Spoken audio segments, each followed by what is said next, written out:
Wow, that I've never done that before. That's a first. I created this live stream on StreamYard probably about 2 minutes ago, and we were able to get on here in just enough time. We literally just slid into our seats. And I literally just created the live stream. But hey, here we are nonetheless on a Monday yet again. Good evening. It is April 14th, 2025. Welcome to episode 107. And wow, what a week, huh, Rebecca? It has been a full week. It has been very eventful and very busy, very productive, and started out a little bit of a bummer, I guess, for me. Probably, I don't know if it's as much of a bummer for you, but it probably should be a bummer for you. But why don't you talk a little bit about what developed as far as your injury status? Well, I kind of woke up and was having difficulties with my foot, and it was difficult to walk on it. Unfortunately, not very good timing. So I've kind of had to back off the running a little bit and take to the pool, which I love swimming. So that was not that hard of a change for me. Right. However, I do need to get back on my feet because I really want to do this race. Right. Yeah, you'd ramped up your mileage, I would say somewhat more so than what you had been doing. You went from running, maybe 15 miles a week to like virtually doubling that. And you're putting in bigger work. You don't exactly know how you injured your foot. However, due to with my extensive injury background in running, I kind of believe it is what you're describing, the location of it. It's what's called the cuboid bone. And so we've been playing around doing some different taping and stuff like that. And it's been getting a little bit better. No? Progressively. It's slow process, but it has progressively gotten better. I'm walking mostly normal on it. Yeah. But I still can feel it.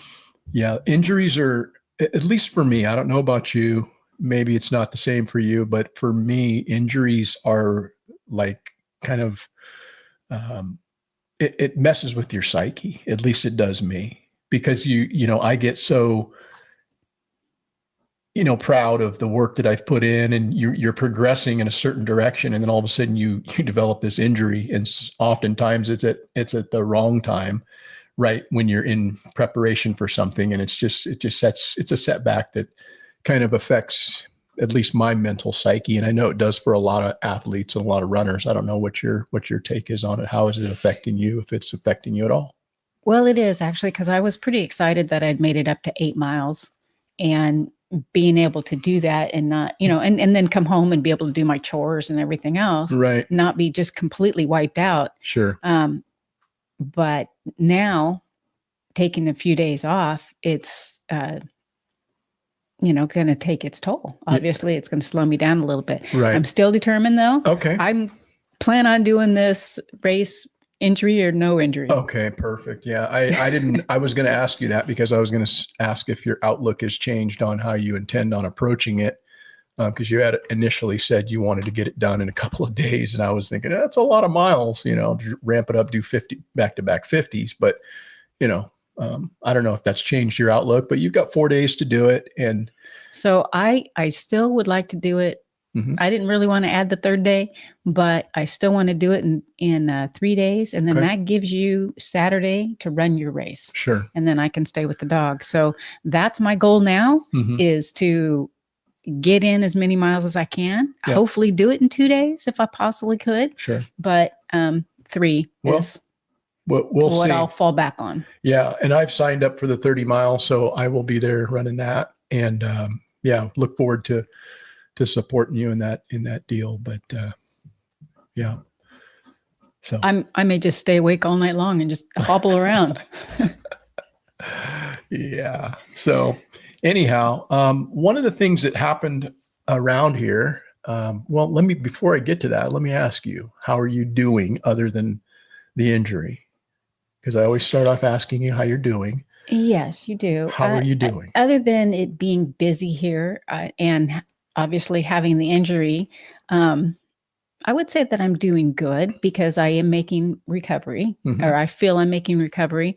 And like I said just a little bit earlier here, I really enjoy swimming. And I haven't been able to swim for a while. So this has actually allowed me to do something that I enjoy and try to get back in shape with that. Now that so I'm out of shape because I haven't been swimming for a while. It uses different muscles than running. Of course. So I'm now building those muscles up. Yeah. Probably losing some of the running a little bit because I haven't been running. Well, sure, but you're keeping your base training going. You're keeping your cardio going. So that's good. But yeah. So welcome you guys tonight. Thanks for joining us. Those that have decided to stop on in and hang out with us for a little bit. Don't have a really structured bunch of stuff to talk about tonight, but we did want to give a little bit of a homestead update and just share some thoughts as we move through here. But one of the things that happened this week, and I'm excited about the fact that it happened, is I was getting terrorized. Every morning I would open up my bedroom window and I'd look out and I'd see my garden boxes just, something had been rototilling around in there. Originally I thought maybe it was a cat, but then the more that I looked, I could see that they were digging outside of the boxes as well. And, it clearly wasn't a cat, just, trying to use them as a litter box. So I suspected that it was a raccoon that I had seen in our backyard. I'd seen the raccoon out in the front of our house, having let the dog out in the middle of the night and the things roaming around out there. And as I was walking by my motorhome, I said, hey, there's some scat in there. So I looked in and I saw that there was some scat. And I was thinking, yeah, that's probably not a cat that had done that. So I suspected that this raccoon had taken up residency in where my motorhome was, which is right outside of our bedroom, kind of in the area of our garden. And so I peeked underneath the motorhome, and sure enough, I saw this little mask looking back at me. And so I ran over to the house and I knocked on the window and I asked Rebecca to come outside, get the keys to the motorhome. I wanted her to start it up and start to back it out. And I was going to grab Uncle Remington. And so I had you grab Uncle Remington and bring it out to me. But it's my first shotgun that I got from my brother. And my brother sold me this for $200 when I was probably about 15 years old. And so I've had this shotgun. It's a Remington Model 12 that I've nicknamed lovingly Uncle Remington. And it's a good gun. I mean, it means something to me, and I want to pass that gun down. But I've shot a lot of things with that. And so anyhow, she fired up the motorhome, and he came running out, and I put him down. And I'm glad for that because I haven't had any more activity out there in my garden boxes. But I mean, I've got things that I'm trying to get established out there: tomatoes, peppers, some root vegetables. And this thing was being very disruptive. And along with that, he or she probably ran off our feral cats, at least initially. And that's not really that great because we were kind of taking a shine to these cats who have really helped us reduce the rodent population around here drastically. Yeah. And so they're very much welcome. But, unfortunately I had to bring out Uncle Remington and put Rocky Raccoon down, but don't dismay. He's actually going to good use. He's out there right now in the chicken yard in the maggot bucket, producing maggots and feeding our chickens like a Pez dispenser. That's so disgusting. Oh, it's disgusting. It's all can get out. But again, he's not being wasted. His life was not given in vain, and he's being consumed right now by the chickens as they're turned into fly larvae. So it's a pretty. Now you have to bear in mind, I don't drive the motorhome. Mhm. So when he said, "Hey, you have to back this out," I'm like, You can handle it. I don't know about that. You can handle it. Skanes girl, how are you doing this evening? Hope things are well with you. Thanks for joining us. Yes. Good evening. Yeah. So anyhow, the raccoon is doing what raccoons do. I actually had somebody, because for whatever reason, it's interesting how YouTube kind of cycles your videos. But I put out a video on, it's just a short on this maggot bucket, and from last year, and somehow, it's back at the top of YouTube, serving it to a bunch of people. And so it's getting a lot more activity, and people are making comments on that particular video and whatnot. And I had somebody make a comment on that. And basically, let me just summarize what he was saying. Is he had said that it would be a lot easier to use or grow mealworms instead of doing it with, maggots. And I don't have any knowledge on that. I've never tried to grow or raise mealworms. So I basically told him I don't have any knowledge with that, but the maggot bucket could not be easier. You just put a dead animal in a 5-gallon bucket with holes in it and you walk away. And, a couple of days later, it starts feeding chickens. But it is a very stinky operation. And, it definitely, you need a little bit of space to do this. You wouldn't want to do it in your backyard if you were a backyard chicken. No, would not. Skane says that she plans on doing black soldier fly larva, for her chickens when she gets to Kansas.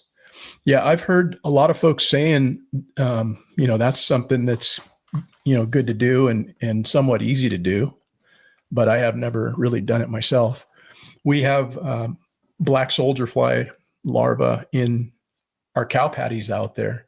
You go and you flip them over after they've been out there for a bit of time. They start to, dry out on the top, but the bottom's nice and, still moist and everything. And you flip it over and there's all kinds of cool things in there. And a lot of times you'll find the soldier fly larvae in there. So definitely good chicken food for sure. Yes. You make it sound so lovely here. Yeah. Dead raccoons. It's fly larvae. It's a homestead, man. It's a homestead. Maggots. It's a homestead. Let's not sugarcoat it, right? These, as I've said before, these aren't Instagram chickens. But anyhow, the Racky raccoon is gone, and I am much, much relieved for that, because every morning I look out my bedroom window and my boxes look nice and things are starting to grow. Mm-hmm. Yeah. Yes, it's not all tore up. Yeah. Yeah. So also this week, a couple of days ago, was like 2 days ago. And this has been something in the works that, hey, we got to do this. We got to do this. But there was just so many things happening around here this week. A lot of things just kept getting pushed back. But we finally, a couple of days ago, were able to wake up and go out there and just get after it first thing in the morning. But we had to make a decision on butchering some chickens. Mm-hmm. Because as some of you may know, we raised a bunch of chickens this year. We hatched them out toward the end of last year. And now they are getting to the age where we're able to get a pretty good read on whether or not they're male or female. And unfortunately for us, and unfortunately for many of them, a lot of them are males. Yes. And, initially we had said, we're probably about, 50%, because we could tell some of them are starting to look pretty roostery. But the more we look at them, the more of them are actually males. And so this past 2 days ago, we butchered 10 of them. So out of the 19 birds that we started with, we've basically chopped that in half, and we've still got some out there that are younger that I'm almost certain are as well going to show themselves to be aggressive little roosters at some point. And, they'll probably meet a similar fate, but we did not have very good luck this year. And I'm a little disappointed in that. Yeah. As a matter, one of the roosters that I caught, I was holding him and I was looking at him and he just came right down with his beak and snapped my finger. Right. Yeah. I went, oh, lights out for you, bud. Yeah. I'm going to put together a video kind of showing what we did with these chickens and, the butchering process. Didn't go into the actual undressing them, but, just kind of us going through and sorting these chickens, and picking this one and bringing them over and picking that one, and then we processed them and ran them through our freeze dryer for our dog. Well, we actually kind of discussed with it when we went in, which one do you think's a rooster? And which one do you, back and forth. And we pretty much agreed on which ones that we thought were roosters. Yeah. Yeah, I think so. It's pretty easy to, at least for me, it was, and even, I would say, even if we got one or a couple of them, maybe wrong, maybe we butchered a hen or two. I'm not too concerned about that, quite honestly. Yeah, I don't think we did. I don't either. But even if we did, I'm not going to lose any sleep over it, because what I intend to do is this fall, I'm going to actually put in my order and get another set of good, egg layers. Because I didn't do that this year. But I think that these hens that we do have will continue to produce for us. And then I'll butcher them out, once we get the other ones online. But that's essentially the plan at this point. We'll see if I get any actual chickens that are going to be viable, but I don't know if we will.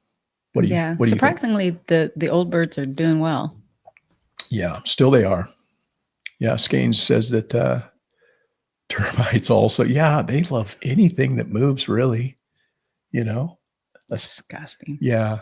Some stuff they'll look at and they'll give it the chicken the side eye, and they won't mess with it. I've seen them do that with like ants and stuff. Like when you pick them up and they're like looking at, and then their little necks go. Yeah. So anyhow, another thing that we made the decision to do this week, and this was kind of a snap decision. I don't know if it was a snap decision, but it was just like, let's pull the trigger on it, because it was something that I have talked about getting, something that I've wanted to get. And then I just approached Rebecca this week that, hey, you know what? I think we should probably do this. It's going to be in our best interest for what we're trying to do around here at this point in time. And I bought a flail mower for the tractor, and it's pretty nice. It's a 65-inch, deck. And so I'm able to go out there and take care of some of the grass that's not going to be eaten by the livestock that we don't have. And it's probably going to be that way for a couple of years more, until some of the trees that I've planted in those areas get up and are well established enough where they can sustain livestock being in and around them, rubbing on them, eating them, and all of that sort of stuff. And so I bought this flail mower this year, and I think it's a good purchase, because not only is it going to help to minimize the amount of work that I have to do by going out and weed eating, or I'll still have to do some weeding in around my trees, but I mean, I'll be able to really, work the areas where I think it's going to be a problem from the standpoint of fire hazard. And that's my biggest concern, is the fire hazard with tall grass out there, So it might've been an expensive purchase. However, it was a very exciting trip for our grandson. He's got a little John Deere motorized tractor that he absolutely loves. And of course, Pop's got the great big tractor, and he got to go and help purchase this lawnmower and come back and ride with Pop, and I'd go out there and mow the lawn and everything. So when it was time to take him back to Mom, I had said, okay, let's go. Let's pack your bags. We're going to go see Mom. He goes, how about I stay at Grammy's house? And I said, how about you go see Mom? Yeah, we were wearing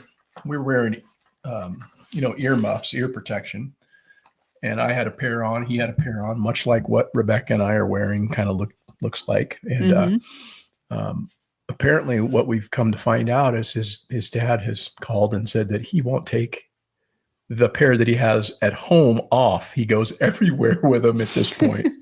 And so it's just funny that kids are so impressionable, and it's a joy to have them around when they're that age and get to spend that amount of time with them. So it's pretty cool.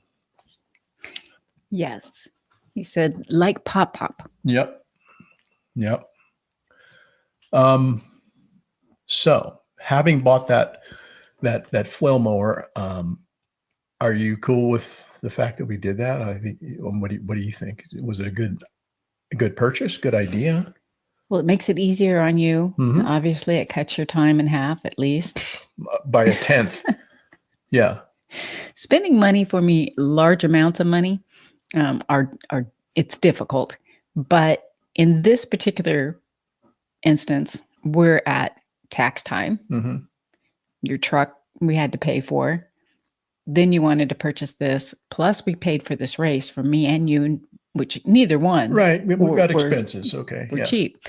And so it's not the expenses, but it's the expenses all at once. Yeah. Well, that's the way things happen, right? They always seem to happen. I know, but it kills me.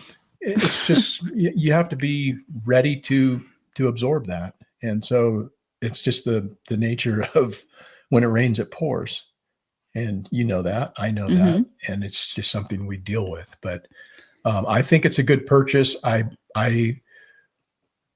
Something we can write off on our taxes, obviously, for our farm here, and it's if I needed to, I could rent that out. And I could take the tractor and I could go make money mowing for people.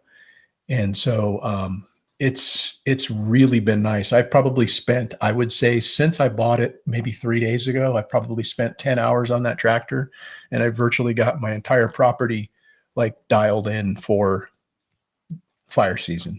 I'm really thrilled with that. Yeah. Say hi to Hogs. Hogs 14's in the house. How are you doing?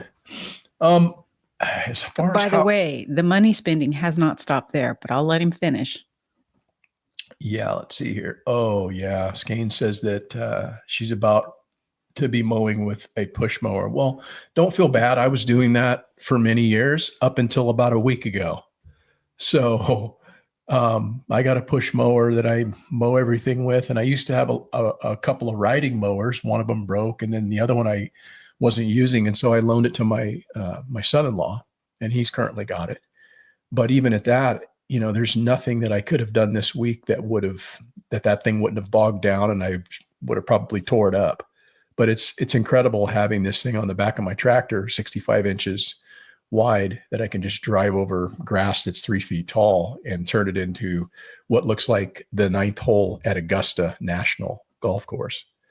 It's incredible. Yeah. So it's really cool. Like I say, I could use it. I could rent it out. I could do work for people with it, or, get the money back like that if I needed to. But, it's just nice having equipment. So I empathize with you on that, Skanes. And good evening, Hogs 14. How are you doing, man? I am really liking this weather. It's something that is, it's forced my hand. I wasn't really ready for everything to start drying out with these north winds. Whenever we get north winds here in the valley, what that brings is a lower humidity. It brings an increase in fire danger. And we are not at the stage where fires are really going to be a problem because everything is still quite green, but it's starting to cure. I can see areas where the soil is a little bit poor, not quite as good. And you can start to see it turning brown.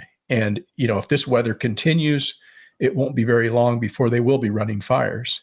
And this time of year, it's busy for me around here because I'm doing multiple things trying to combat and to stay ahead of where I need to be. Fixing sprinklers and getting that all online. Now's the time. So, but I am enjoying this weather. It's beautiful. It's really nice. It's temperate. One of us has to enjoy this weather. Yeah, you have your allergies, don't you? Yes. And how are you doing with that? I'm not too bad when I'm in the house. I go outside and my eyes just start to water, and I want to rub them so bad. I try not to. And, of course I start sneezing, and you know what that does to certain people who are uncomfortable with people sniffing. I'm in the grocery store and I'm sniffing, not because I'm sick, but because of these allergies, and you have them looking at you like, okay, stay away from me. Yeah. But anyway.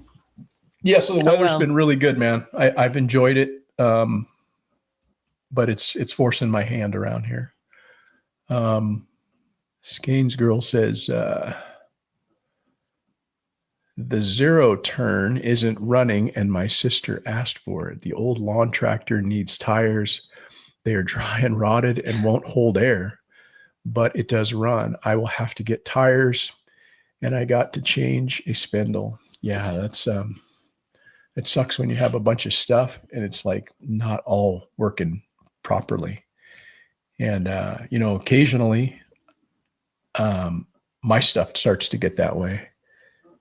I don't always take the best care of some of my motorized equipment. I abuse it sometimes. And then you just kind of like put things off that need to be replaced. And the next thing you know, it kind of compounds itself. And so I will say that the blue truck that I've been having issues with, I got that up and running. My Toyota from last week that I had towed to the shop, I got it up and running. And I'm going to just nurse it along and see how much more I can milk out of that truck. Cause it's got like 350,000 miles on it. That's not a lot for those motors. Those motors will go, 500,000 or plus. The first one I had went over that for sure. Mm-hmm. Well, you were commuting from Riverside. Mm-hmm. Yeah. Putting big miles on it, but yeah, it's a great truck. So if I can continue to keep it on the road, that's what I'm going to do. I don't need to be one of these guys that has a new truck every week. Oh, it's not a new truck. No, it's not a new truck. And, they really want an arm and a leg for new vehicles. And I'm just not really about that. So, but yeah, I feel for you and empathize there, Skanes. I know what it's like to have broken stuff and then you got to fix it and when you need it, right? Mm-hmm. You don't want to be like, I got to do this. So anyhow. Yeah, we were fortunate. I had a friend whose son did small motors. And so he was able to repair our ATV. Sure. Let's see here. Which actually ran. It just wasn't being used. And so it sat for a long time. So anyway, it needed to be all flushed out, and certain parts, as Skanes realizes, start to get kind of brittle. And yeah. So Hogg says that he's been running late planting and this has got you out there real quick to try to catch up. Yeah. The weather is forcing your hand as well. I imagine it's happening quick, man. It'll be summer here before we know it. And that's what's really nice about this time of year is you can still go outside and it's not like 100+ degrees. And there's not a bunch of bugs, and it's just kind of nice to be outside in the springtime. But I am enjoying the weather. It's like mid 80s for those that are listening that aren't knowing what we're talking about, because Hogs is up in this area. He's a local. Mm-hmm. So mid 80s degrees Fahrenheit. That's pretty nice temperatures. Yeah, I think it was supposed to be like 83 today. Yeah. Yep. So a warm one. Yeah. And another thing that happened this week was Rebecca says, hey, there's no water in the faucet. So I thought, oh shit, I'll go out and, as normally happens, the points or something will stick open, in the pressure switch. Go out there, you reset the points and everything's good. And still no water. No water. So, you check the breaker, no water, nothing tripped. And so underneath the pressure, it's like a box. I don't even know what the hell it's called, but there's like two like red buttons and that you have to reset those. And so I checked that. That was the problem. It kicked back on, but that's not the big problem. It's kind of like Skanes's zero turn mower with cracked wheels and a busted spindle. There's other things underlying here. Mm-hmm. And what's underlying is an issue that I've known for some time. And it's the pressure tank itself is the bladders, been breached and the things like waterlogged. So I needed to get that replaced. Plus I had other issues that, I didn't really want to start to tackle myself, because as with a lot of plumbing issues, especially when you don't have all the shit you need, you go into something, next thing you know, you're running down to the thing. Oh, I got to get this now because that doesn't work, or this, and you're just spending all your time running back and forth. So I just figured I'd call, some of the well services in the area that we've used in the past and see when we could get them out. And the earliest that we could get them out would have been Tuesday. Yeah. And so I did call the place that normally has done our pump when we've had pump issues. And one of the guys at the counter says, hey, I got this guy used to work here, and I'll give you his number. He's out on his own doing local work. I said, okay, cool. And so I got this call from him this morning, and he says, yeah, I'm, introduced himself. And I said, this is what the problem is. Why don't you come out and take a look at it? And he says, yeah, I'll be out there, 10 o'clock. I said, okay, cool. I like this guy already. The guy's responsive. He's looking for business. He's not putting you on the fucking back burner like so many people do. And it pisses me off when you want to get something done and everybody else's shit is so much more important, or they've got so much business. Your business isn't really that important to them. Yeah. And so this guy came out here, I talked to him at 9 o'clock and he was out here at 10. And he said, yeah, I said, well, when can we do something? And he said, yeah, I'll be back here after lunch, man. If you're cool with it, I'll do this today. I said, well, all right, well, let's make a deal. And so, he showed up about 12:30 and, about an hour's worth of work. He replaced a bunch of stuff that I didn't really want to have to mess with myself.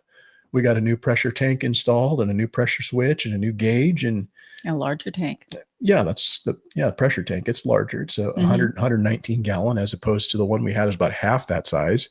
And so, that's all stuff that I wanted to do, but I just didn't want to do it myself. So I supported some local business, and I told that guy when he left, I said, hey, I thank you for your prompt and courteous service, man. I say, this is what so many businesses today are lacking. So, you probably will have future business from me if in fact we have any issues.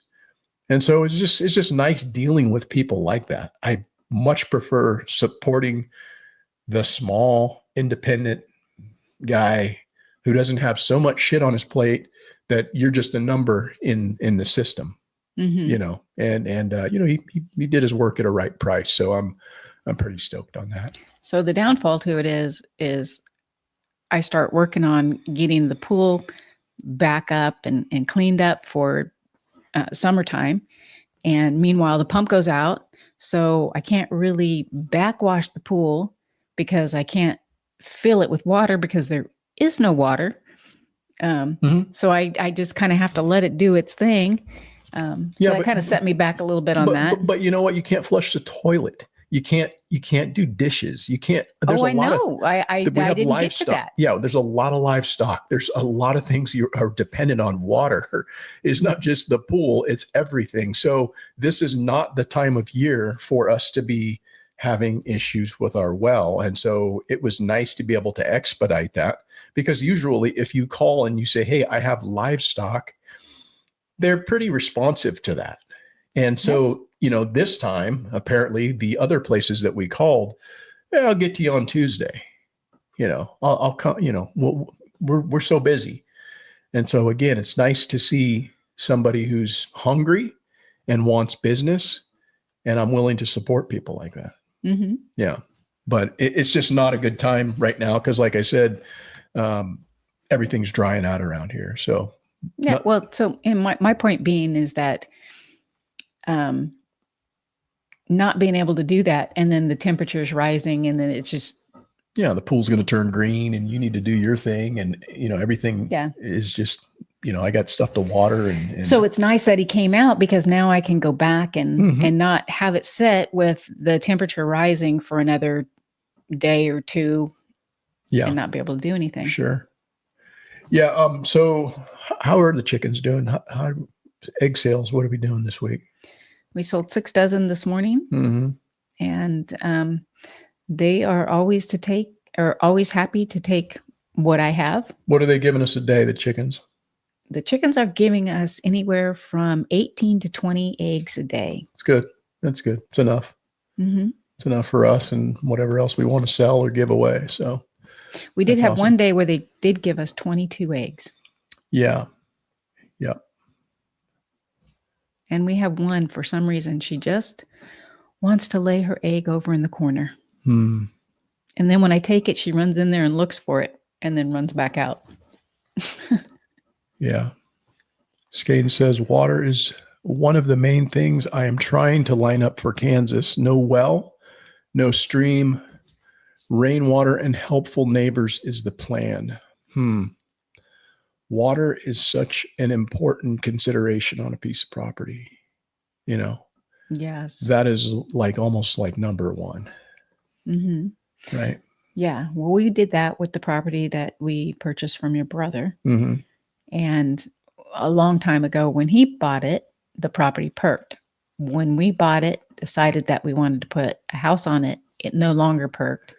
Yeah, well, that's a septic issue. That's not water. That's a septic issue. And we could have put a septic system in. It would have needed to be a closed system, and which would have been a lot more money than doing it, in ground, like a percolated system with a leach field. So, and we would have had to drill a well. So, as most people do on a virgin piece of land, but you need to know that you've got water on the piece of ground, or the ground is just not that valuable. And whether that water is something that naturally flows on that property, or, you have some kind of an aquifer underground, like an artesian well or something like that. Water is just incredibly important. But well, what I was going to say is this piece of property actually was adjacent to his parents' property. So the only thing that separated it was the easement road for the house that sat up above. So when his parents sold it, they sold both pieces, because we basically gave it to his dad because he was doing all of the maintenance on it and everything. Yeah. So he deserved it. Yeah. Skane says it's not her property, just a temporary place until she can save up for your own place. Yeah. Yeah. That's that water consideration is like, it should be up very, very high on the list. Yeah. What else we got going on here? Do you have any homestead accomplishments for this week, Rebecca? Anything you've been working on? Anything you're doing? Well, since we did have to get rid of a few roosters, we were able to get some chicken stock out of that. So that's nice to have in the pantry. Did you already can it? I haven't canned it yet. It is in the refrigerator, but it has been all cooked down and everything, just ready to be canned so that I can put it on the shelves. Yeah.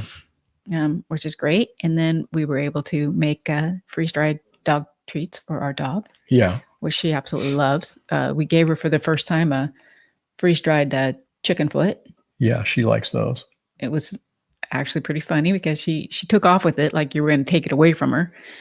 And then she ran back in a little unsure of what to do with it.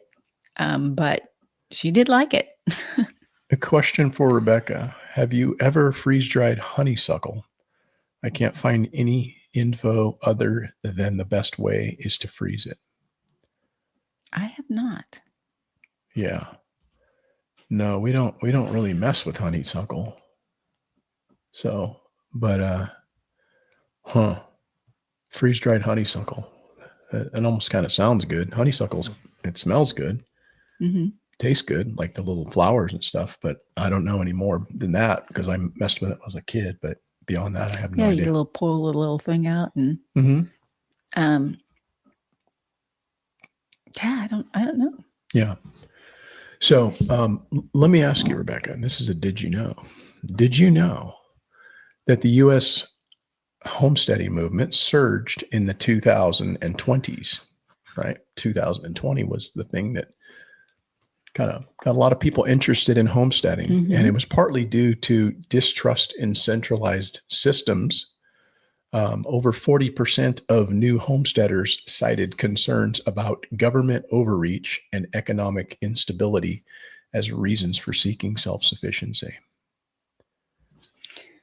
I did not know that. I felt that COVID probably played a part. Yeah, that was 2020 COVID. So a lot of things happened at that point in time, and that caused a lot of interest in people becoming a little less dependent upon centralized systems. Often so many of us become complacent with just, hey, this is how life is. This is, everything's kind of running in a certain direction and everybody's getting along and everything. And then when there's a disruption, it causes people to reevaluate their position in life.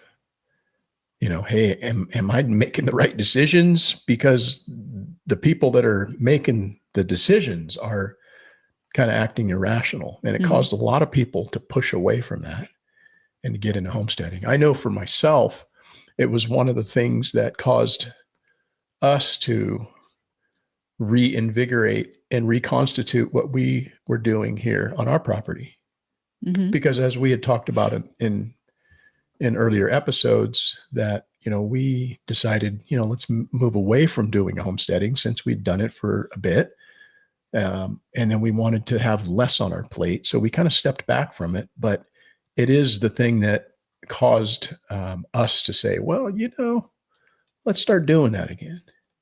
Let's get some more chickens and let's start growing the garden and let's do the things that are going to make us a little less dependent and a little bit more self-reliant.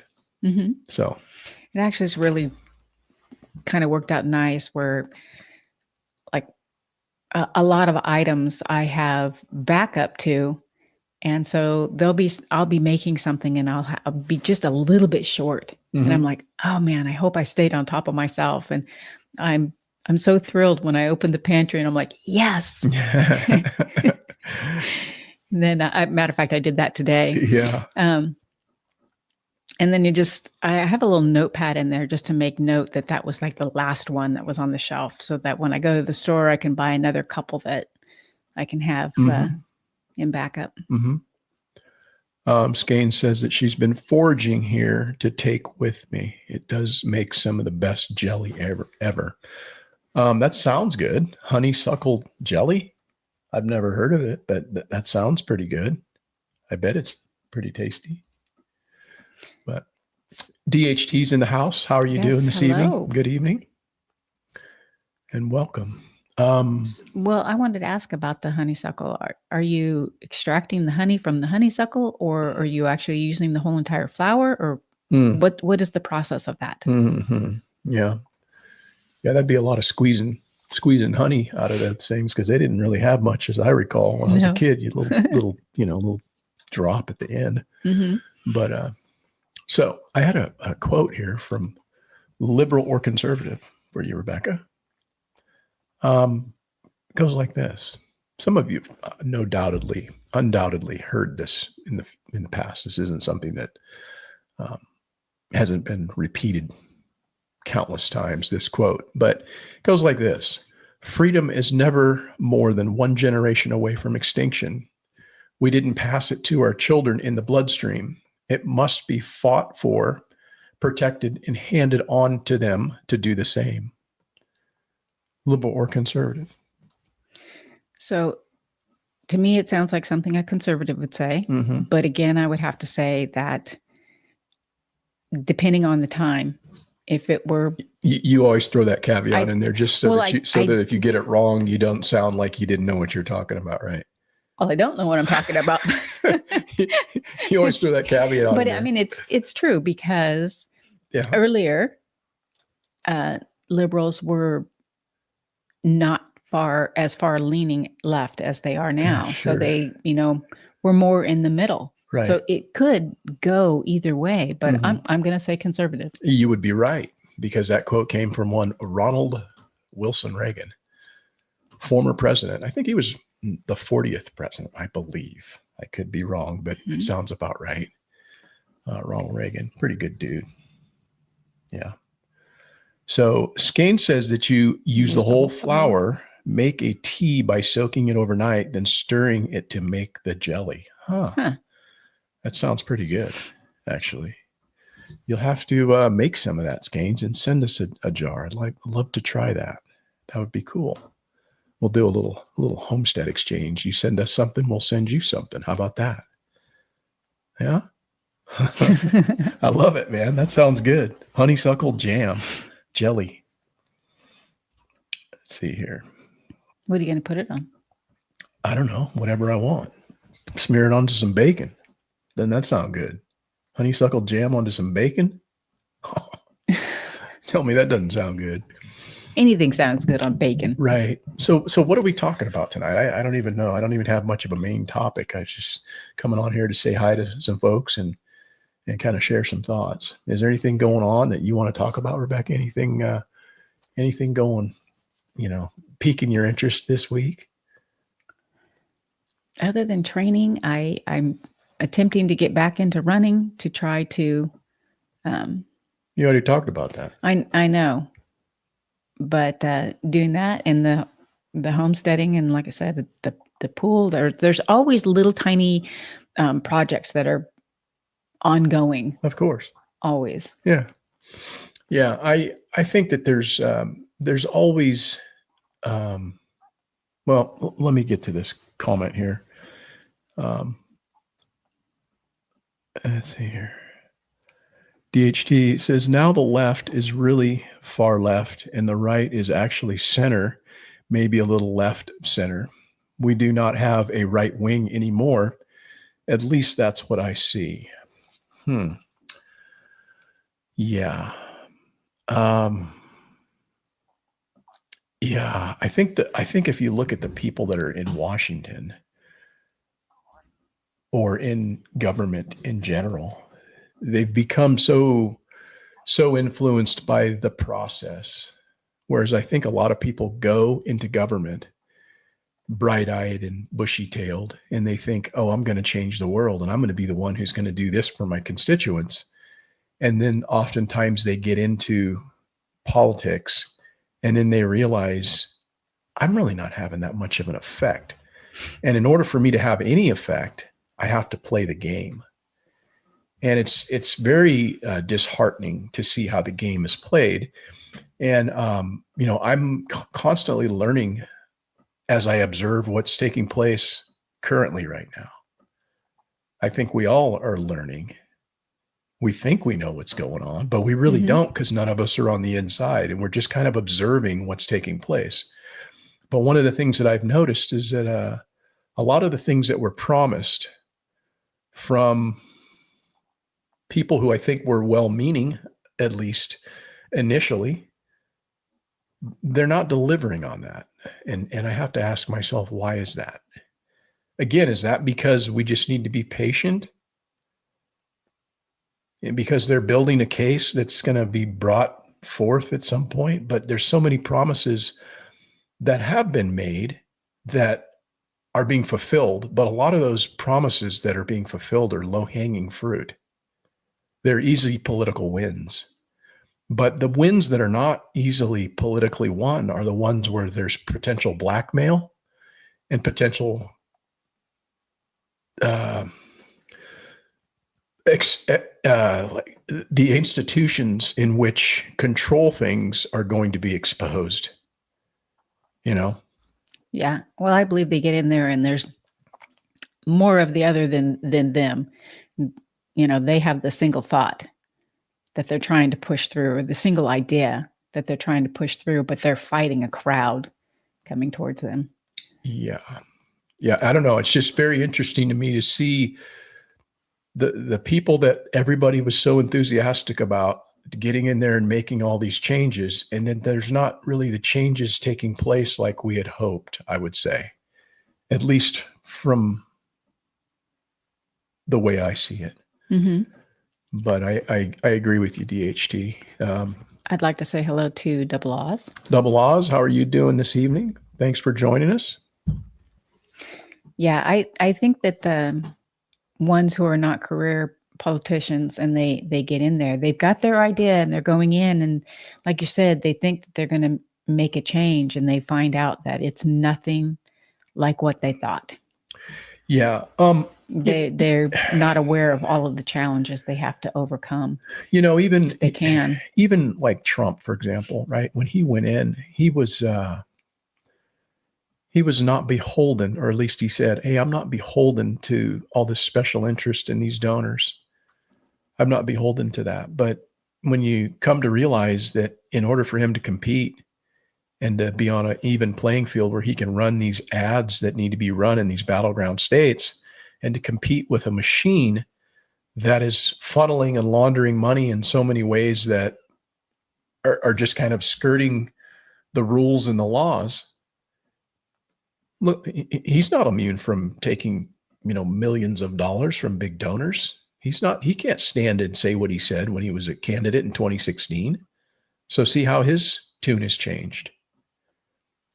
And, as anti-war as I thought that he certainly doesn't seem to say that same thing with regard to Israel and what's going on over there in Yemen and all this other bullshit. And again, I'm not a part of the inside. I don't know what they know, but I see what I see. And what I saw was a guy that said, I want to stop the killing. And yet that really hasn't happened in this conflict. In one conflict, he's like, hey, let's stop the killing. And then the other conflict, it's like, let's go bomb some fucking people. So, you have to step back and look at what's being presented and said and done, and just kind of observe, and then we'll see where the chips, fall where they may. Mm-hmm. And that's kind of where I am at this point. I think what Trump's done, at 80% of it, I'm probably in agreement with. But that's all low hanging fruit. The stuff that really matters, like the corruption within that he said he was going to get to, and he had the team to do it, and all this other bullshit and the FDA and everything. It's just not happening like they came out talking, right? But again, that's where I think that when they get in, except for Trump, because he's already had his time in, so he's got an idea of how things move. The others, I don't know their histories or whatnot of as far as their political. Yeah. But they may have come in and found out that what they ran on, their ideas, they've met a brick wall. And so that's changed substantially. But me, I don't know. I give them a 6-month mark of where I really would like to see some arrests, some changes or whatnot. So that's kind of my grace period for them. Mm-hmm. Yeah. I think that's a reasonable amount of time to expect that, hey, we should know something about this Epstein thing. We should know a little bit, something more about all this other bullshit. But see, what I think is going to happen, quite honestly, I didn't really want to talk about this tonight, but you drugged me into it, Rebecca. It's your fault. It always is my fault. I think what's going to happen is it's going to be another nothing burger like it was with the JFK files, where they're going to give you 80,000 pages of shit that doesn't really tell you anything more than you already knew. Right? You're not going to find out who is behind any of this at all. And I think the Epstein thing, quite honestly, is going to get swept under, or maybe you'll see somebody possibly you'll see somebody who's made an example of. That's what you may see, so that they can say, hey, look, we've done this. But let's not forget, there's over 250 victims, people that are probably underaged or drugged in some way or done something, that's a lot of people, man. Yeah. So, I don't know. It is kind of disturbing to me. Mm-hmm. And it just like opens my eyes a little further to say, well, we had hopes, but the reality is this is what we're going to get. We're not really going to get anything other than the easy wins, right? Taking men out of fucking women's bathrooms and, closing the border and launching some illegals back to El Salvador. That's the low hanging fruit. And then they can fight it out with the courts to distract everybody. Meanwhile, all the same bullshit is still going on. Right? So far. Yes. Yeah. Like I said, I will hold out hope for the 6-month span in hopes that they're possibly smart enough to keep their mouth shut while they try to get things done so that they're not stonewalled. Yeah. But yes, we will wait and see.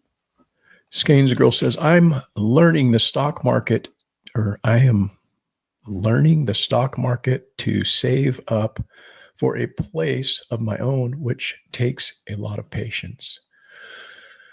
Yeah, the stock market, and I will just say this, that, it's not the place to make a bunch of money in like a short order, but it is a place to make a lot of money if you plan on being in it for any length of time. And it's just a smart investment to put something there. And, money that you don't really count on, in other words. And the next thing you know, you look back and you're like, oh shit, man, I got money there.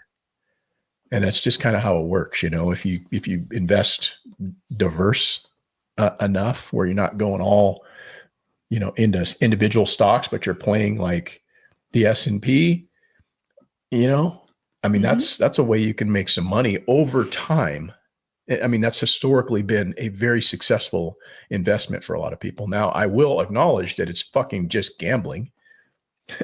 That's all that it is. It's a lot of speculation about, this company's going to be showing some earnings and profits, and a lot of that stuff is manipulated. And there's a lot of shenanigans that goes on in the stock market. But if you put a bunch of money there that you don't really like, you're not intending to count on, and the next thing you look back, 10 years goes by and you're like, shit, I've made a lot of money there.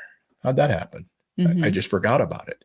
And you kind of have to do that with a lot of different assets, a lot of different asset classes, like, physical, cash, stock market, that sort of stuff. And then you go with, things that are wise and smart, but yeah, it's a way to go, man. The stock market will make you money. So Double Oz says that she processed 3 chickens, the no pluck. Oh, you did? Yeah.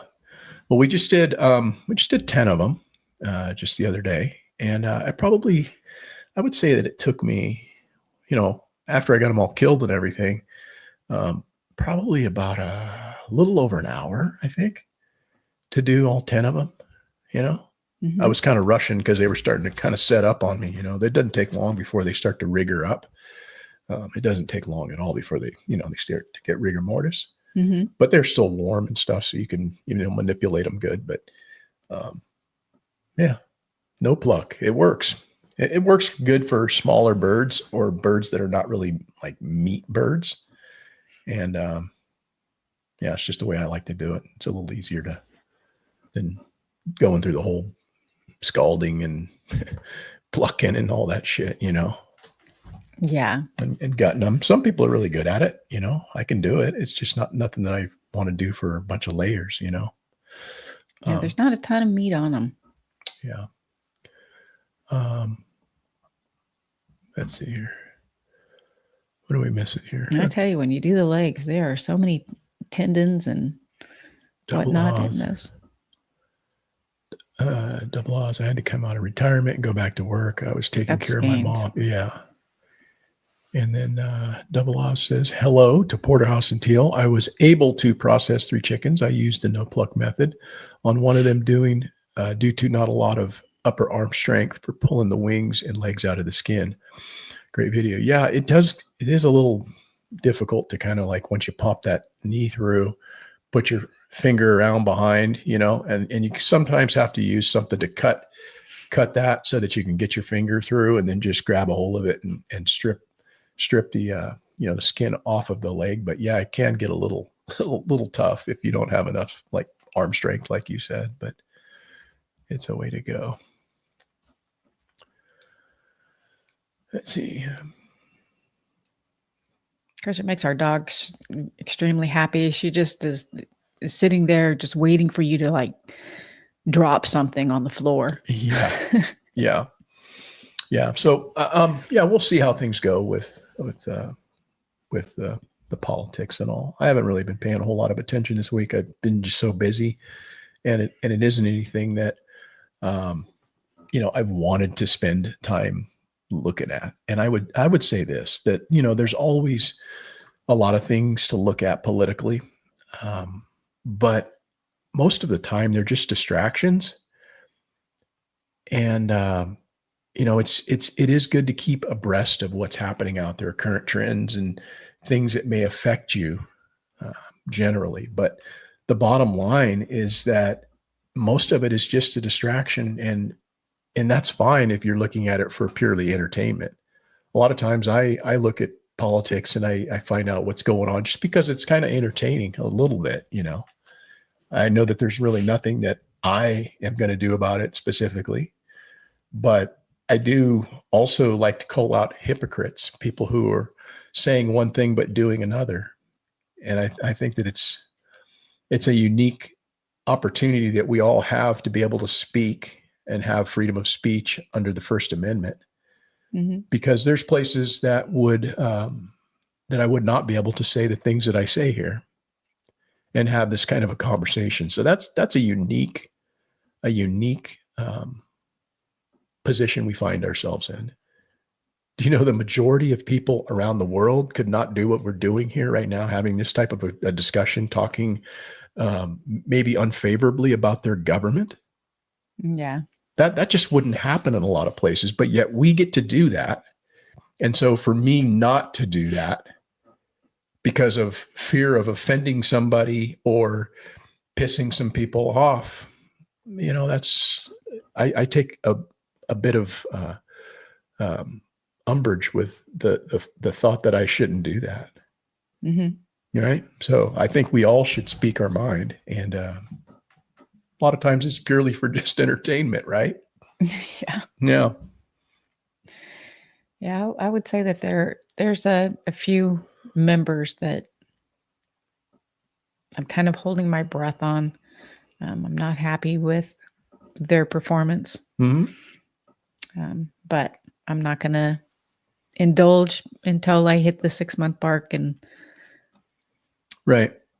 A double O says, do you give the dogs the chicken feet after refrigerating or right after processing? Now, you know, most dogs would just love to take a chicken foot and just eat it right straight off the chicken. Our dog doesn't really mess with them like that. So we take and we freeze dry them, and she likes them at that point. So one thing that we found with freeze drying the chicken feet is that they have a lot of collagen in them, right? So there's a lot of fat in there. A lot of people will use chicken feet to put in a pot and cook the collagen out of, and use that in their cooking and stuff. And there's nothing wrong with it. It's good. We don't do that. But Rebecca cleaned up the feet and she ran them through the freeze dryer. And again, what you wind up with is they're not completely like dried, like to the point where you could put them in something and then they wouldn't spoil, because we've done that in the past and they've spoiled.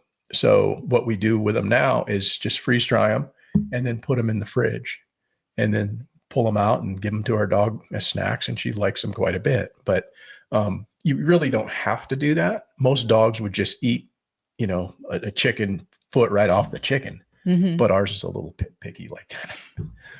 Yes. Unfortunately, ours will actually put her nose down and push it back. Yeah. Unless it's the way she wants it. Hello, London. Oh, London, how are you doing this evening? Good to see you. And then double O or Scanes. Let's see here. And does the freeze dryer make the chicken feet crunchy?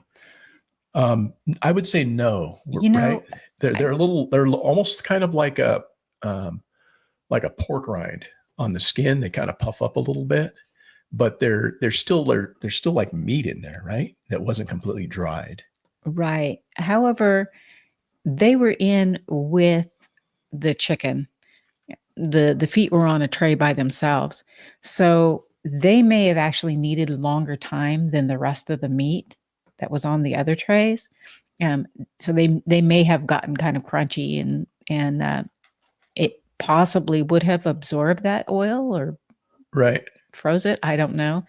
I'll have to try that the next time we do chickens. Right. And Skane says she wants to get some so she can can them because chicken feet are an excellent source of collagen, which yes, they are.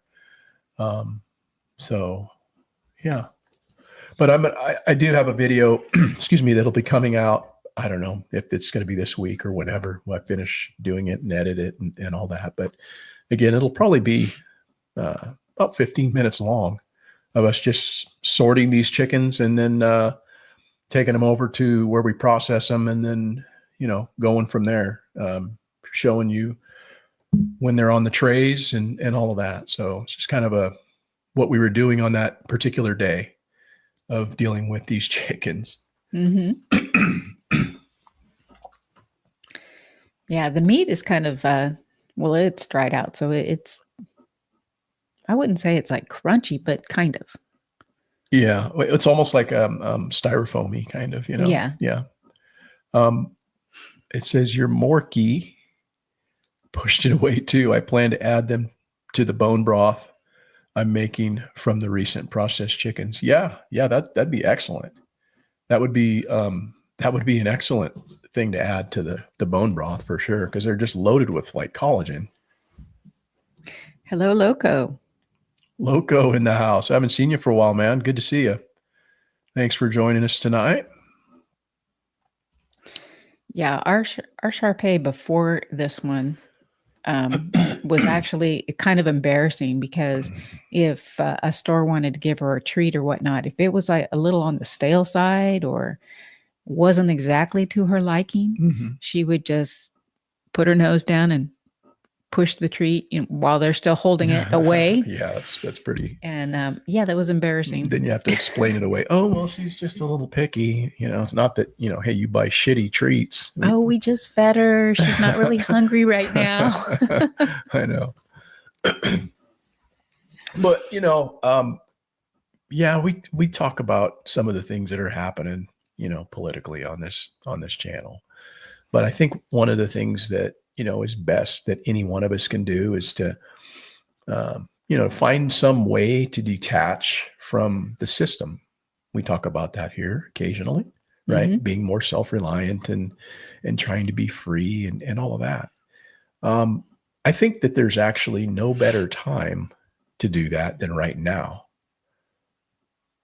Start working right now, wherever you are in your journey, because we're all in a different place.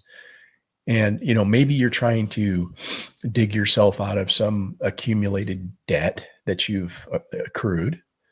I think a lot of us have been there at some point in our lives where we purchased things that we probably shouldn't have, or we overextended ourselves. And it's a laudable goal to dig yourself out of that debt. Maybe you're trying to move to a better location, move yourself out of the city and into more of a rural environment that gives you the opportunity to maybe start doing a little bit of homesteading. Maybe you're trying to stop working for the man, right? And get out of this job that you have been doing for the past number of years and you just don't enjoy it anymore. There's no better time than to find something that you do enjoy and to try to turn it into your own business and be an entrepreneur. Because if you do that, you'll find that you have a bit more liberty to operate on your own terms. Would you not agree with that, Rebecca? I would agree. And when you do that and your land is producing for you, you'll find that you end up spending more time and actually enjoy spending more time at your home. Yeah. I think that there's never been a better time to consider doing any and all of those things to move you in a direction that you're going to be less dependent, on others. Maybe it's going out there and you're somebody who's never really grown anything, but maybe this year you want to decide, hey, I'm going to go out and grow my first tomato plant.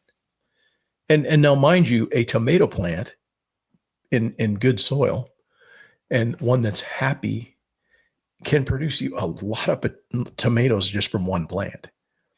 And so maybe this is that year where you decide, hey, I'm going to actually dive off into that and start growing something.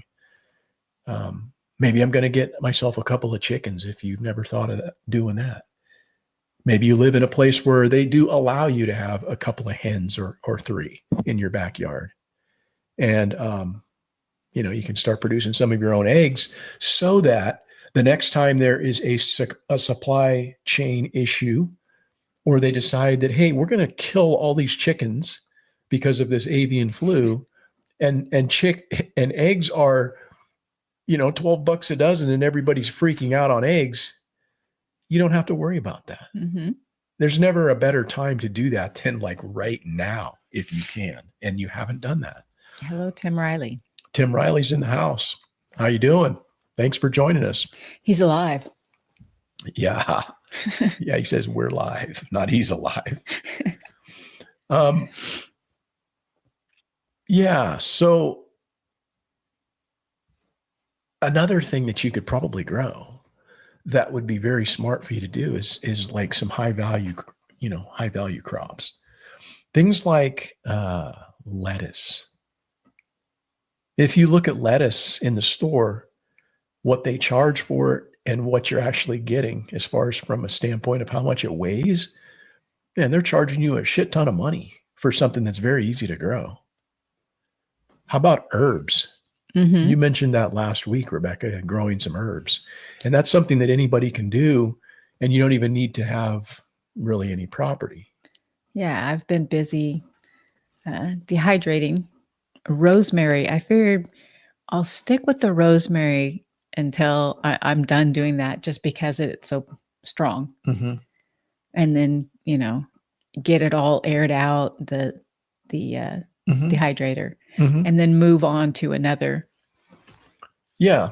Because we've got plenty out there. We've got oregano. I'm looking forward to basil when you get that going. Yeah. I would say that And you always bring up marjoram.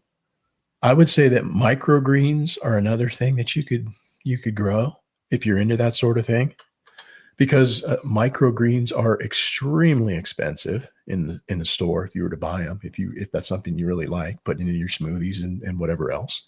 But these are all things that don't take a lot of space. The basil that I grow every year grows in a spot that is 3 foot long by 2 foot wide. And we've got more basil that we grow every year, to the point where she is able to, hey, we got, pull it out and then start drying it. Mm-hmm.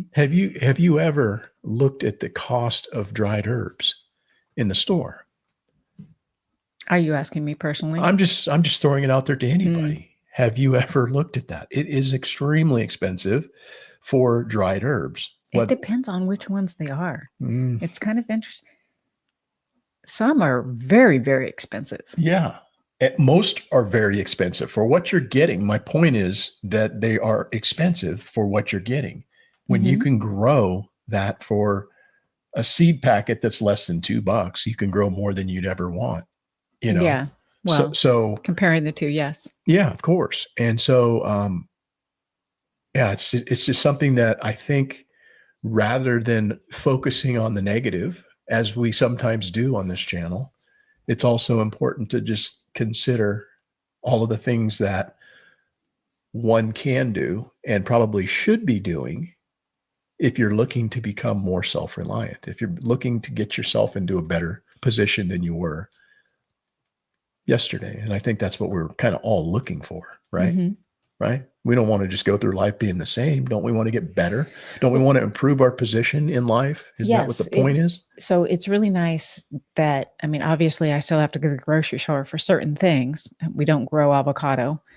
But the amount of what I'm purchasing from the store is getting less and less the more you plant.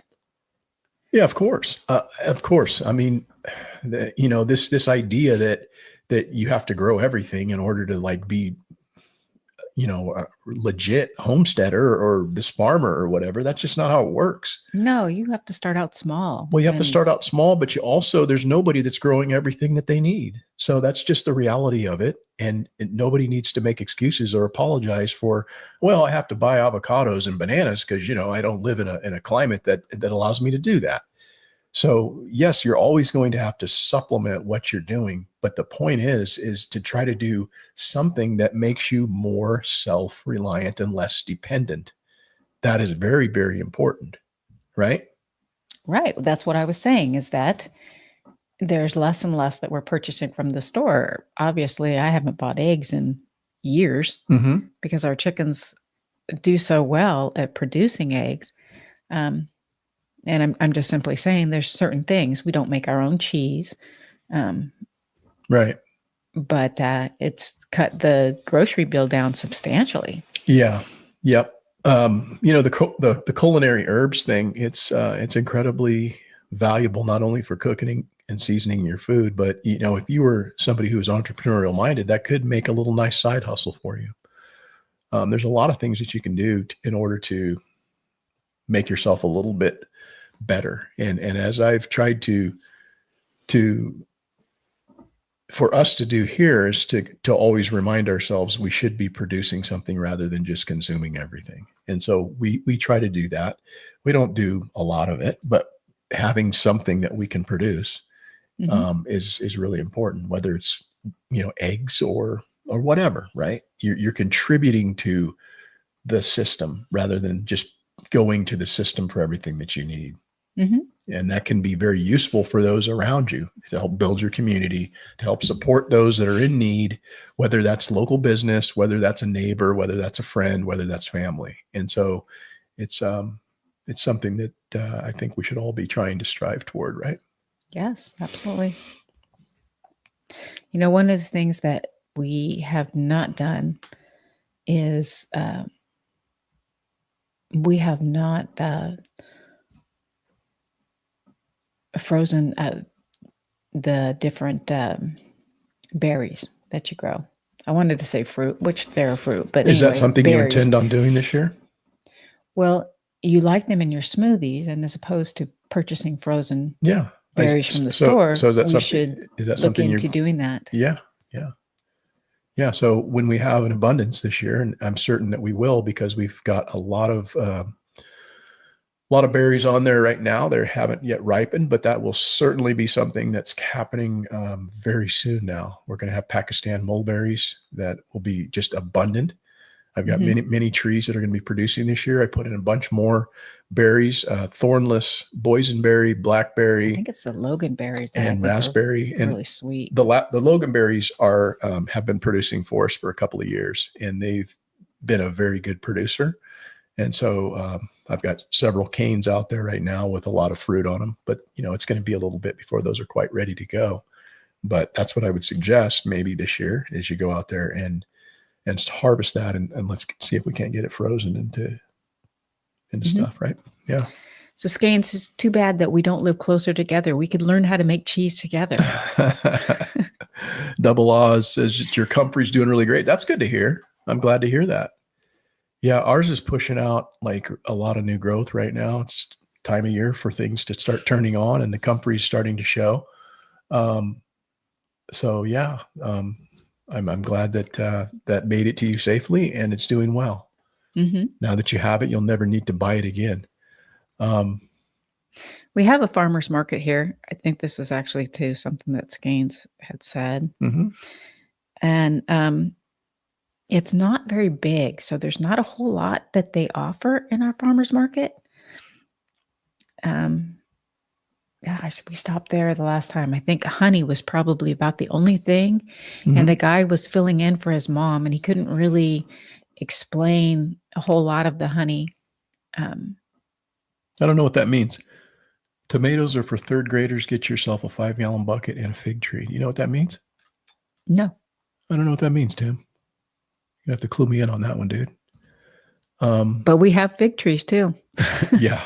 Those were good.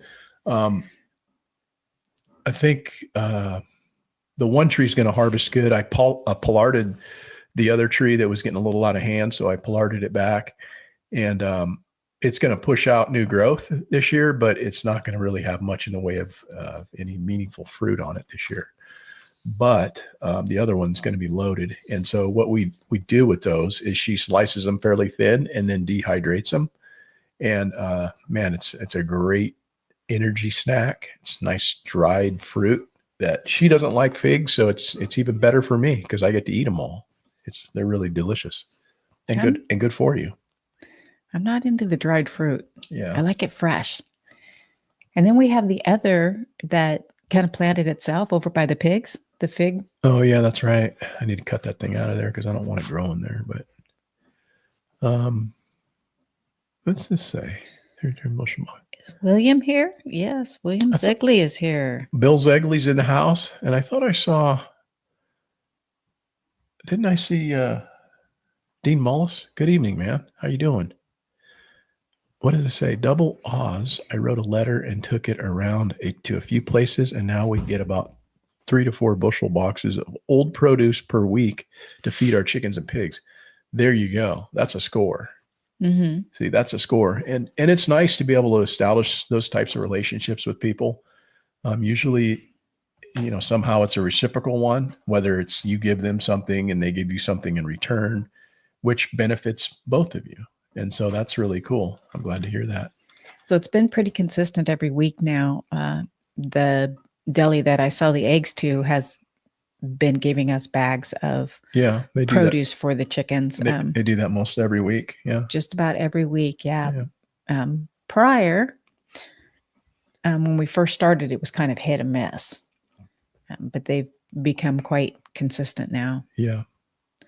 Which is good. Chickens absolutely love it. Yeah. Let's see here. Nicole Sauce and Dawn Gorm have done some homestead cooking, cheese preserves, etc. shows on the LFTN channel. Yeah, I remember she was doing something on the cheese and all. Yeah, we've never made cheese. I don't think we're going to. It seems like something we don't feel like doing, right? You don't feel like doing that? Only if Skanes lives closer. Yeah. She'd have to want to move to California. Yeah. Gets pretty hot here, though. I don't think anybody wants to move to California, so that's going to be a kind of a no-go, I would say. But yeah, so I guess as much, again, as we talk about all this doom and gloom and things that are wrong with the world around us, it's pretty good to somehow remind ourselves of the opportunities that, are out there, are only going to happen for you if you are willing to somehow recognize what the opportunities are and then go out there and seize them. Mm-hmm. Go out there and make it happen.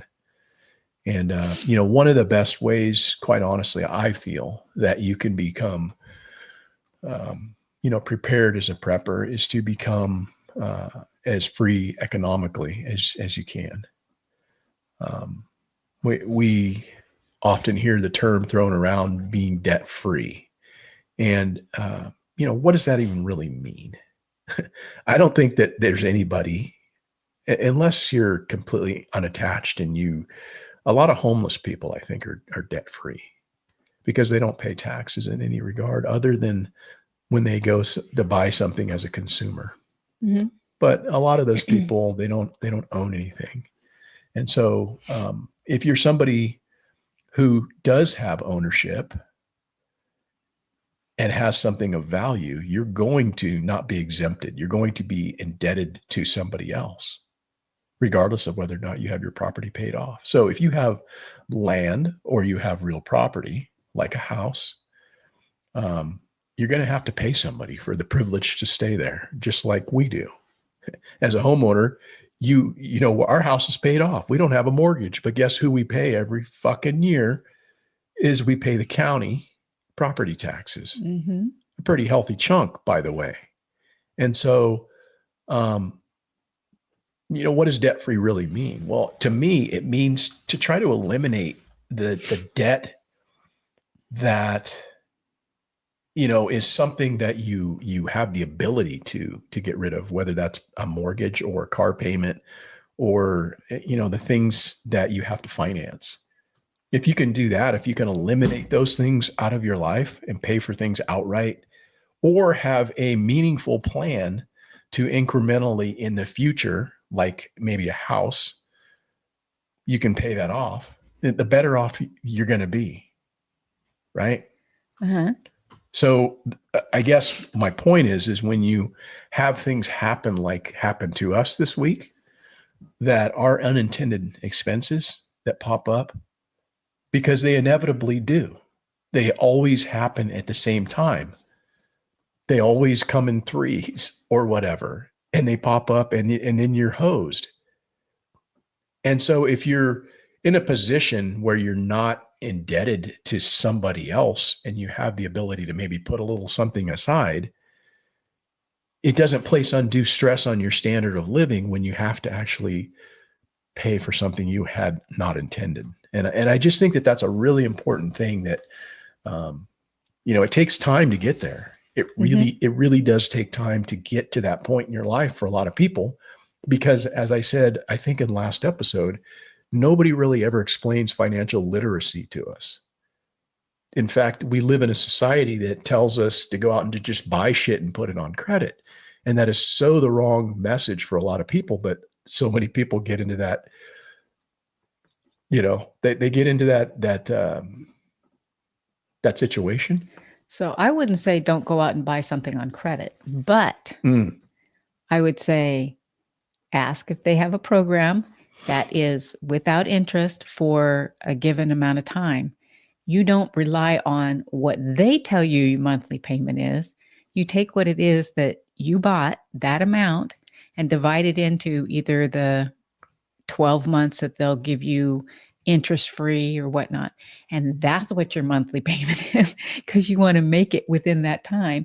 Otherwise, the interest that they add is for the full amount, not what's left.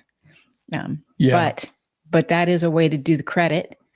And that's a smart way to do it, where you're utilizing them just for the vehicle of hey, I'm buying this and I can postpone it for a month, and then you pay it off without any penalty, or you pay it off within the terms. A lot of times it's like 18-month or whatever. But the thing about it is, the reason why they could do that is because so many people, they can't do that. They think, oh, I can make that payment. I can make that payment. And then the payment really it isn't even paying the thing off, and you never pay it off. You just got this payment now.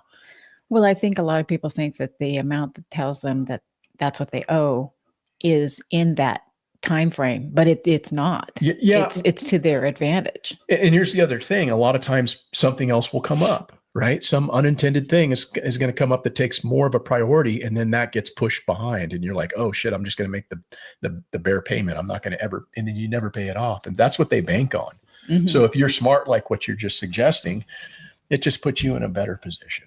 So we've done that where we've bought kitchen appliances from Home Depot, refrigerator range, whatever. Mm-hmm. And I always ask them, so are you doing a credit or no interest credit?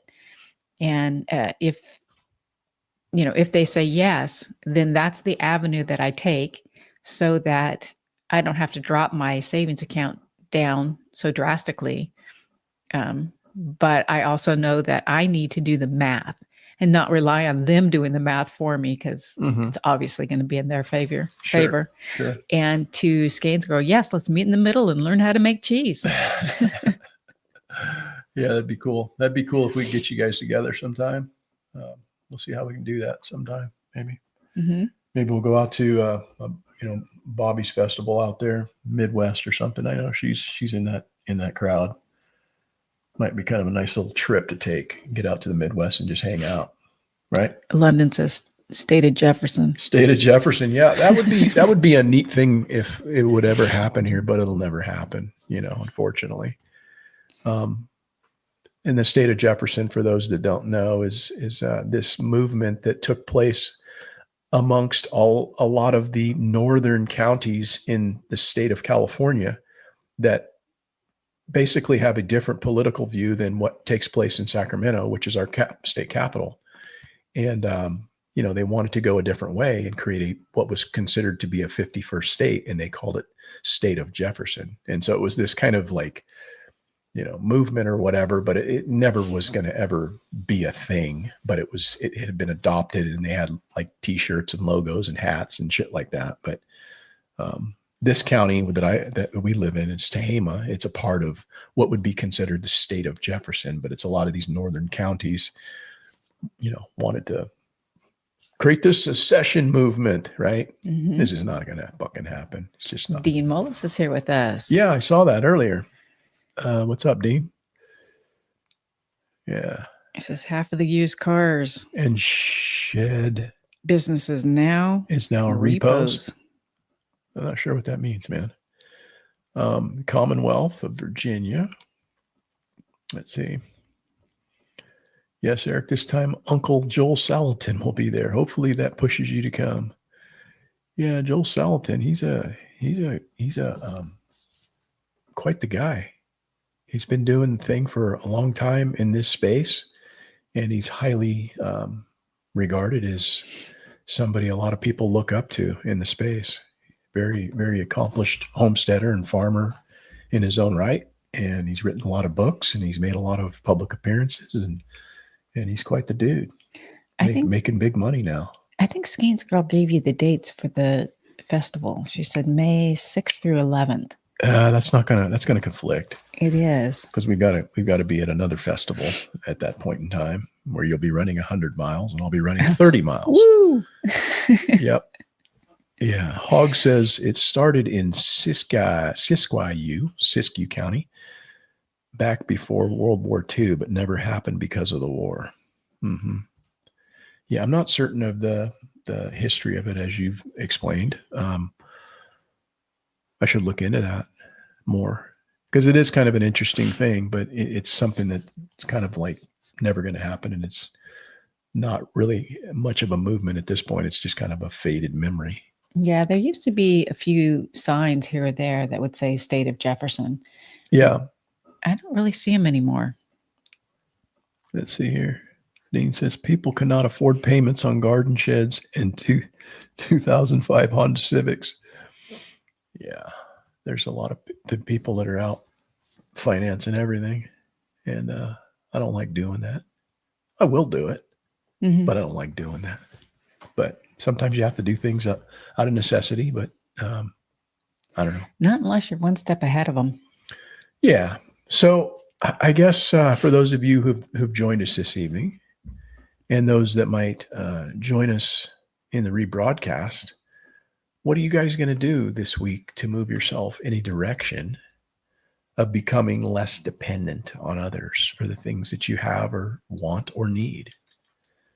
Is there anything in specific that you're going to do this week, Rebecca, to move yourself in that direction? Because I think it's a question that I ask myself often.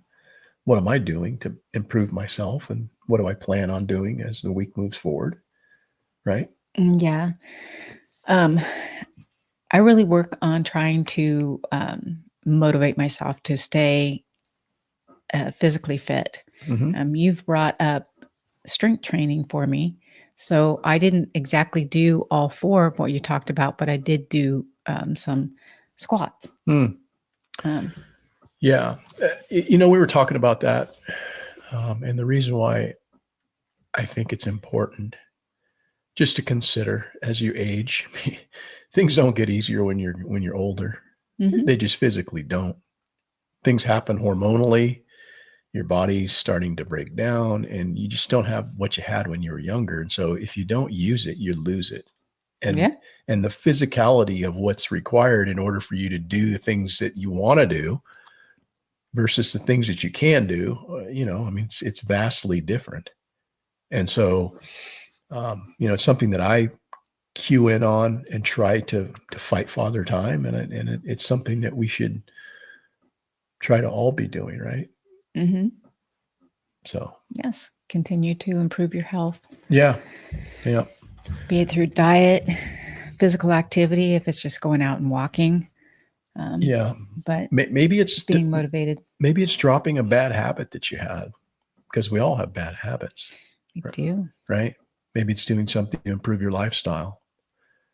Maybe it's doing something to improve yourself physically.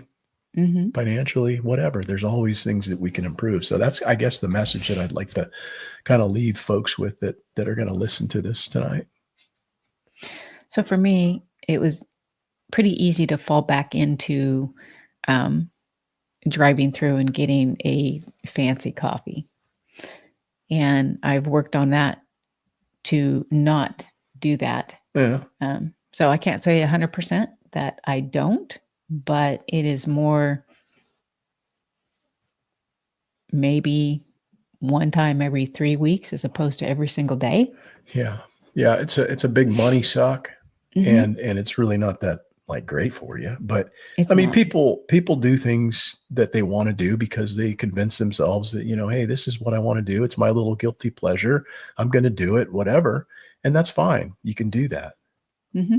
Nobody's stopping you from doing that. I think once my allergies are done, then it will be easy for me not to. But when I get out and I'm sneezing and I'm really, really congested, I think a cold, well, they're called granitas, but they're the frozen coffee that sorry about that. That it feels good and it kind of helps open up my sinuses. Yeah. So okay. Well, cool. Yeah, I guess we'll kind of leave it there, right? yeah, you don't have any guilty pleasures? Guilty pleasures. Well, I'll tell you this. I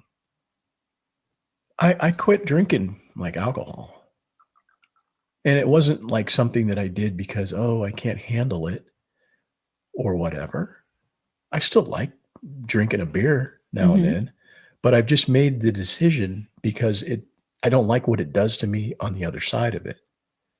Meaning it was a lot easier to wake up after maybe having a beer or two as a younger man. And now it's like, it doesn't hit the same. And so I've just decided to like not drink beer, and that's maybe a guilty pleasure, not to say that I won't ever again, but I've just decided to walk away from that because, I'm taking care of my health in other ways. So why am I going to do something that's good for my health and then do something by putting essentially fucking poison in my body? Because that's what alcohol is. It's a poison. Yeah. Right. But we convince ourselves that, I like doing this, so I'm going to do it even though I know it's bad for me. Right. So there is one thing that you used to do a lot of. Such as? Play guitar. Yeah. And you would play with a neighborhood band, even when we lived down in the Napa area. And then we moved here and you kind of regrouped with a group of guys. And we went to a birthday party. I think we brought it up the last time we went to a birthday party of an old friend. Yeah. And I wanted you to get up there and play with the band. And you said no. But one of the other retired firefighters or firemen brought it up and you got up there. I enjoyed that. It was something that you really enjoyed. Yeah.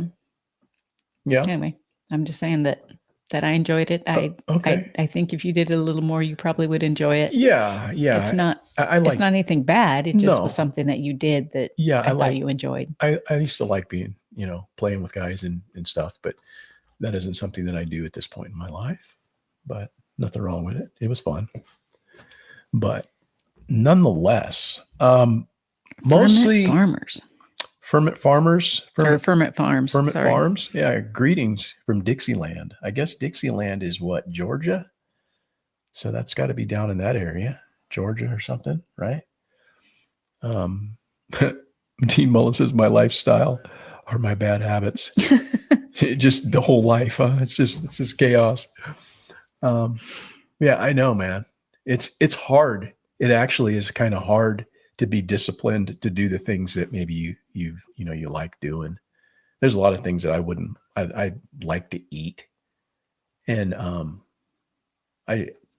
if I wanted to eat them, I would, but I just, it doesn't, for me, I just decide I don't want to eat that. Eat what? Like cake, shit like that. Oh, I've never been a huge cake person. It's good when you eat it, but then like after I eat it, I'm like, oh, that fucking feels terrible in my stomach. It's like, oh, this is really good. And then all of a sudden it hits your stomach and you're like, oh, what the hell did I do that for? I feel awful. It sucks. I would say my guilty pleasure was chocolate, milk chocolate. I used to love the chocolate peppermint patties. I mean, I could eat those. Now, if I ate one, I probably would be sick. For some reason, I went through a whole change and I don't crave chocolate. East Texas Piney Woods is Dixieland. Yeah, Dean's raising sheep is his bad habit. Yeah, it was kind of nice getting them sheep out of there. Yeah, I've got an acoustic guitar that I play. I got an electric guitar and stuff, but kind of more like just blues stuff, folk stuff. I'm not really like super good at it or whatever. I picked it up. I used to I got together with this band. Don't let him fool you. He's pretty good. He's never had a lesson. Well, I used to go to this garage band, and I used to play the harmonica. I was the harmonica player, and I could also play the drums and stuff too, but they had a drummer already. And so I started singing, and I was like the vocalist harmonica guy in this band. And then when the dudes would go out and smoke cigarettes, because they'd go and smoke cigarettes and I wasn't a smoker, I'd stay in while they were smoking, and I'd pick up their guitars and start noodling around on it and stuff. And I'd always had an interest in playing guitar. My dad had a guitar, and I used to pick it up and try to play, but I never, it's hard to do, man. It takes coordination and dedication to get any good at it. And I was never, any good. And then I just decided I really liked that. And I bought a guitar, and I played every day for like 2 years straight. Every day I picked it up, 2 years. And I got pretty decent, playing stuff. I was writing my own music and writing my own songs. And then in this band, we started making our own songs and recording them. And the first project we did was on a cassette tape done on a 4-track that was analog. And then the second project we did, it was pretty cool because the dude that I was jamming with, he bought a digital 8-track. So it was like a much better quality. It was digitally produced. And then we had that put on a CD and sent it away and had it, digitally mastered and everything. And so it sounded pretty cool, but it was all original music that we did. And it was just something fun to do, as a creative outlet. But we used to get together and drink a bunch of beers and, get all fucked up and play music, but that's when you're young, you do stuff like that. But I'm an old man now. I got to just hang out and strum my guitar at home and in my rocking chair, just kind of like, would you stop it? Just kind of like, I got to cool it, You don't own a rocking chair. There's one in the living room. That was my sister's. Yeah. Yeah. Loco says, getting healthy, my goal. Help yourself before you help others. Wow. That's a good sentiment, right? Mm-hmm. That's the way to go, man. Help yourself before you help others. I concur that. So I take it, this is for William Zegley, that you have a dairy cow. Why's that? Is he milking it? Because he says he gets 1 gallon of real milk per week. Butter, cheese, cream cheese, whatever strikes his fancy. Yeah, that would be pretty neat to do, man. I know it's quite an involved process to make cheese and stuff from a cow. There was one of the places that I used to breed cows at. I was a relief breeder for American Breeder Service. I didn't work for ABS. I worked for the guy who was the breeding technician for ABS. But when I was like 16, when I could drive, that was my first real job, I think. And I used to take his route when he wanted to, like, because he was a musician too, and he'd go get all drunked up and play on the weekends. But he'd this is the colorful side of Eric. And then he'd want me to take his route. But there was this one dairy that we went to, and this dude was an old Portuguese dude, and had these Jersey cows, Jersey dairy, and it was a cool little place to go, man. And we'd go in there and we'd have coffee in the morning sometimes with him, and he'd pull out his milk thing that was just straight out of the cow, it had all the cream and stuff on it. And we'd put that in my coffee. And, but he made cheese, and he had a little cheese factory there, and he'd take me in there. I think his name was like Matos or something like that, but really like old school dude. But it was really cool to go in his cheese room because he made all these different like cheeses, and it smelled so good. I mean, like stinky ass cheese, if you like stinky cheese, but homemade stuff's the best. Yeah. Yeah. But it's a lot of work, man. You want to make cheese? You want to start making cheese? That'd be cool. Yeah, I'll have to give that some thought. I don't see you jumping right on that. Well, I don't know. I go back and forth because right now I have found this cheese that I really like. It's a coffee cheese. So it's a jack cheese, but it's got coffee grounds around in it and around it, and it's actually pretty tasty. Yeah, it's not bad. It's kind of stinky, but it's pretty tasty. I like it. Double Law says, this weekend I'm working on building a 3rd coop for my breed of Delaware chickens. That's pretty cool. How many chickens you running now? Double Laws. 3 coops. That's pretty good. I like that. That's what we got. We got like 3 different enclosures, coops that we can put them in. And it's nice to have that ability to shift different age birds, and then birds that maybe want to segregate or quarantine for some reason or another, maybe a health issue. And then it's just nice to have not all your eggs in one basket, so that if you have a breach from the standpoint of like predation, you don't have your entire flock like mauled by a raccoon overnight. So she has 52 chickens. 52, man. Man, that's a lot of chickens, eh? And London says coffee outstanding. Yeah, 52 chickens. Man, good on you. That's a big are you buying your feed by the ton now, or are you still going to the feed stores? Because man, that's a lot of feed to be pushing through, right? 52 chickens. That's a lot of chickens. Yeah, we had like 39 or 40 last year, and that was like more than we needed. But thankfully, we just whacked 10 of them this couple days ago. So you're being so nice. Let's see. So,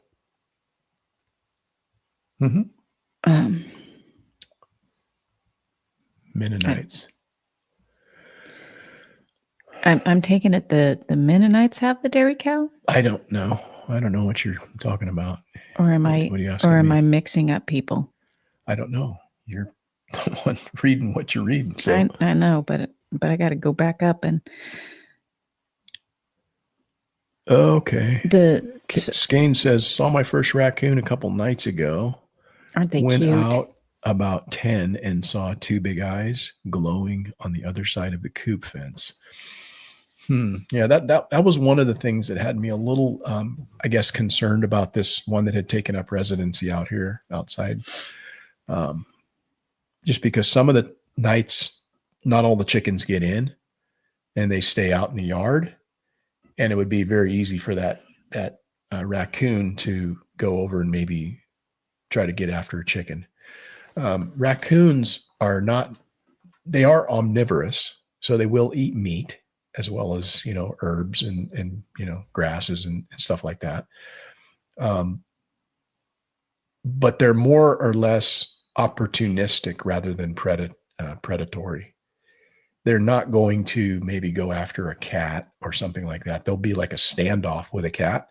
And I think that's probably what happened out here with our feral cats. I'm not real, because I saw that gray one just after I killed the raccoon. I saw him like the next day walking by. So, what they are is territorial, and they will, because those cats were staying right where that underneath the motorhome. And so I think he probably ran them out of there, but they're not going to like really aggressively attack a cat. Maybe they would snatch up a kitten or something that's not going to fight back, or maybe a chicken. They will grab a chicken, but. Well, those chickens were out. There was 3 or 4 of them that were out, but I went back to check on them and they were by the gate. They were ready to be put up. Right. When you'd asked me about that. Yeah. Are there any chickens out? Well, our son-in-law and daughter wound up losing a chicken from a raccoon, grabbing it and reaching through like in their coop, reached through the chicken wire and then like yanked one through the chicken wire, and they lost chickens that way. So, I mean, they will attack chickens, but they're not predatory.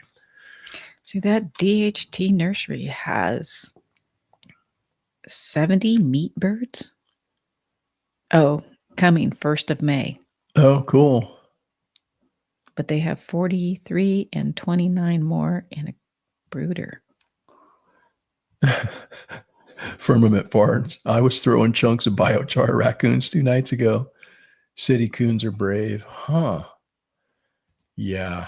Yeah, they're kind of a slow moving animal. They're not really like too speedy. They just kind of like lumber along. And